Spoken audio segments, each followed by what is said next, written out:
my name's Joy Isaacs and I'm here with Nick Shaler, who is the Highway and Transport Vice Chair of the committee at Cambridgeshire County Council. Welcome, Neil. That's right, thank you. Welcome.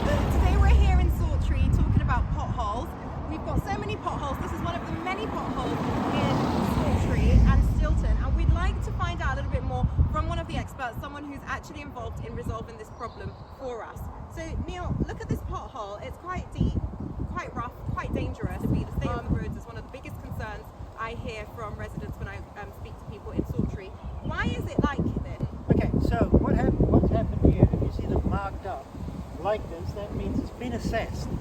So the local highways officer will come out and see if it is immediately dangerous to life and limb, in which case we have either straight away or certainly within 5 days to repair them.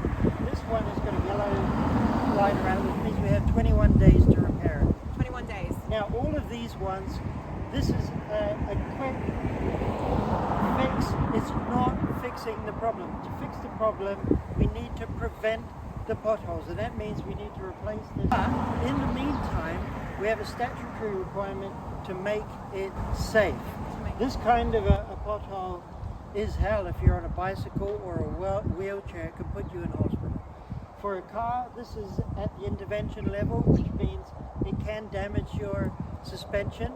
Now, if we don't get around, for whatever reason, to fixing it within that 21 days, on that same page that you report it, which is report a highway's fault. You need to watch it and it will bring up the details that you need to complete about where the pothole is, take a photograph, and it will be sent through to the relevant office. When it gets reported, then what happens? So when it gets reported, then it's on the book, then the clock is ticking.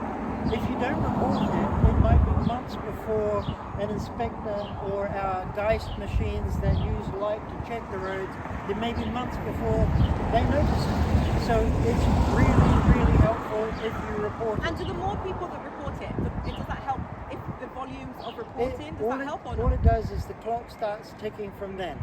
We have, if it's not immediately dangerous to life and limb, we have 21 days to fix it. If you go onto that site and you see that pothole was reported more than 21 days ago and you suffer damage to your vehicle, on that same reported page you can scroll down and there you can find where you can get compensation. And people will be compensated for the damage. So you can claim compensation if your vehicle or any damage as a result of the potholes. But okay, so people are going to report it. We're going to encourage people to report these potholes, get them resolved. When they are reported, what happens in the future? Because we see that what I'm hearing from residents is they get marked up, people come out, have a look at it, but it doesn't get fixed within the 21 days. What then happens? How can we hold people accountable? Is that my role, or is that your role, or whose role is that? Get in touch with us, please. Talk to your local councillors. They can escalate it up. In general, we do fix it. One of the big problems is that in the winter, when it's wet, they can only put in a temporary fix.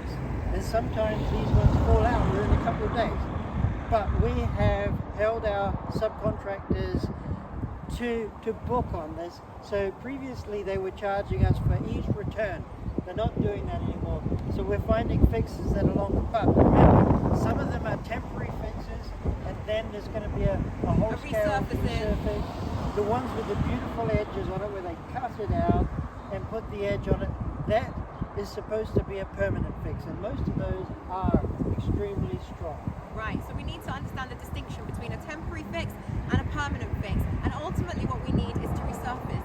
And what are we doing to actually fund this? Are we investing in these issues? So there's two things. One of them is we've brought inspections back in-house. We are specifying larger patches. You've seen it where they'll fix that one, they'll leave the next one close to it. We see that along Gideon Road. So we say that anything within a certain number of meters of the pothole has to be inspected and fixed at the time, or you can have a large patch, which per area is much, much more cost effective. The other thing is what we've done is about 3 or 4 times as much per money as we were when we started. So that's one thing. The second thing is we're putting another 56 million from the County Council over the next 2 years catch up. So we get to the point where we can do proper stitch and time maintenance. Now this is the largest uplift to highways ever. So thank you so much, Neil. This has been really valuable to get the information right directly from the source. Vote for me so that when I get into the council, I can work collaboratively with Neil to get these potholes resolved. It's not enough for them to be marked once we've reported them. They need to be fixed. The roads need to be resurfaced. The money that has been found, sourced, allocated needs to be targeted to Sawtry and Stilton. Vote for me to get those sorted. Thank you. Thank you, Neil.